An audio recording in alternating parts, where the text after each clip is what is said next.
niwe perezida ukize kurusha abandi. Amafaranga, ubutunzi, icyubahiro, kudahangarwa no gutinywa byose arabyujuje. Duhere kuri ya mafaranga umuntu ashobora gutekereza ntarambirwe. Ni ya mafaranga adashobora gushira uko byagenda kose, yaribwa n'ibisekuru, akaribwa n'ubuvivi, akaribwa n'ubuvivure.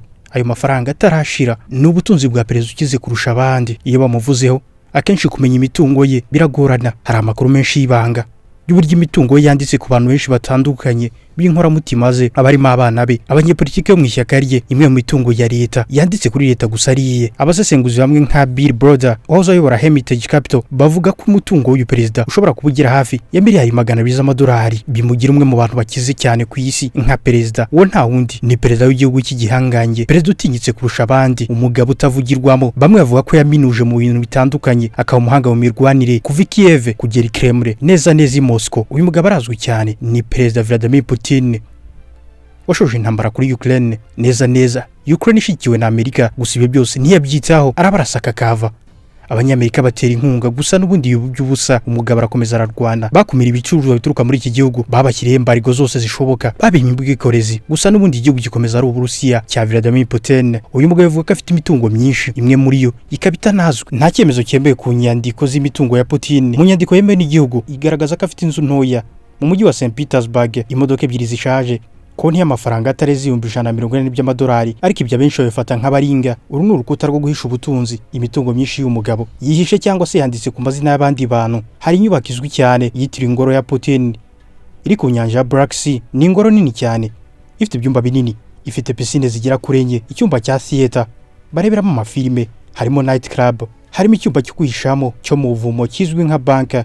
Bivuga ko inzu ifite agaciro ka miliyari 1 y'idolari, bikekwa ko ari iya Putin, ariko yanditse mu mazina y'inshuti ze. Hari navuga ko iri muri kompanyi imwe muri ziyoborwa n'umwana we. Uyu mugabo afite n'ubundi bwato butangaje buzwi nka yaje. Ni yaje nini cyane, ifite ibikoresho by'agatangaza, iri ku nyanja.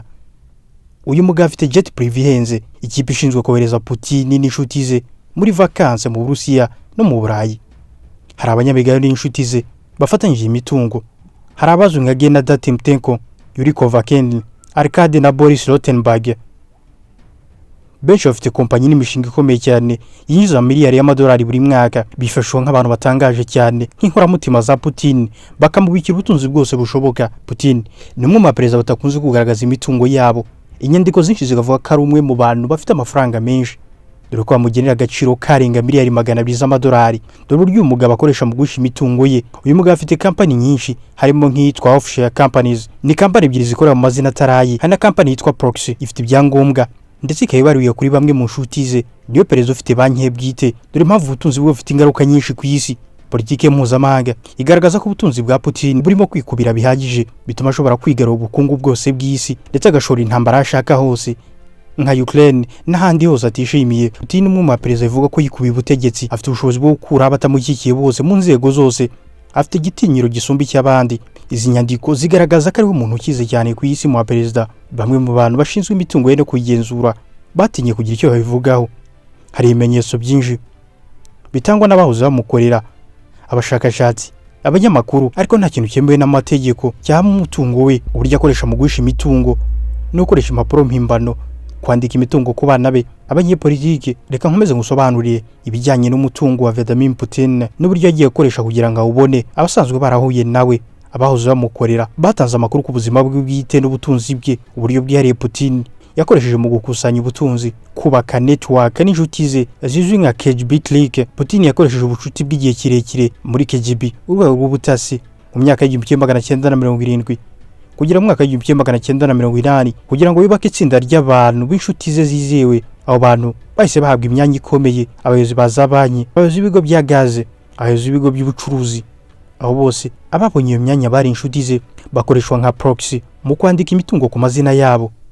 Gusa n'ubundi ari ya perezida Putin gukoresha amasoko ya leta n'amasoko rusange. Amasoko ya leta y'Uburusiya mu bijyanye n'ingufu, ubutaka, ibikorwa remezo agira agaciro ka miliyari nyinshi z'amadolari. Hari raporo nyinshi zerekana igice kinini cyayo masoko ko cyagiye kuri Putin n'abari inshuti ze. Umushinga wa Sochi Olympics wo muri 2014 yavuze ko ashoye amafaranga arenga miliyari 30 z'amadolari. Byaje kugaragara ko yayoboye mu buryo bwa ruswa. Hari n'imishinga ya Gazprom yahawe ibigo bya Arkady Rotenberg, inshuti ya Putin kuva ku ishuri rya Jodo. Abahoze bamukorera batanze ubuhamya barimo Sergei Kolesnov, muri 2010 uyu mugabo wahoze ari umufatanyabikorwa mu buvuzi yakoranye na Putin mu mushinga w'ubuvuzi no kubaka. Yavuze ko yafatanyije n'abandi bacuruzi barimo gushyiraho trust fund y'amafaranga yarengaga miliyari y'amadolari mu kubaka Putin Palace ku nyanja Black Sea. Uyu mugabo yaje guhunga igihugu nyuma yo gutangaza aya makuru. Hari na Marina Sayel, umunyepolitiki w'umutima wa opposition, ubwo hari mwaka w'1992 yakoze iperereza ry'imbere mu mujyi wa St Petersburg,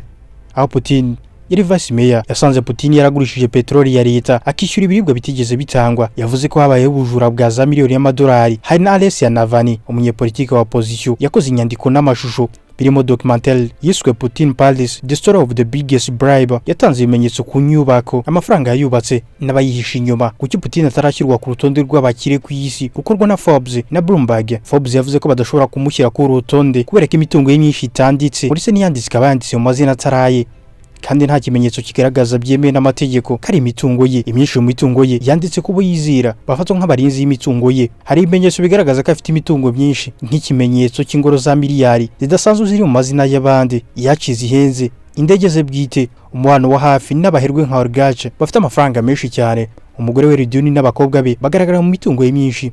Ubutegetsi bushingiye ku gusesagura umutungo wa rubanda binyuze mu bacuruzi ba leta nabo niko babibona. Bavuga ko Putin ashobora gukoreshwa mu guhungabanya demokarasi, gutera intambara, kugura ibihugu n'abantu, ndetse no kugerageza guhungabanya umutekano w'ibindi bihugu nko mu matora ya Leta Zunze Ubumwe za Amerika, Ukraine n'ahandi. Kandi abandi bemeza ko Putin yubakiye ku butunzi bw'ubutegetsi bwe. Hari inyandiko za Panama Papers na Pandora Papers. Muri 2016 Panama Papers yerekanye uburyo Hewlett na Fonseca yafashije abantu ba hafi ya Putin kohereza miliyari ebyiri z'amadolari.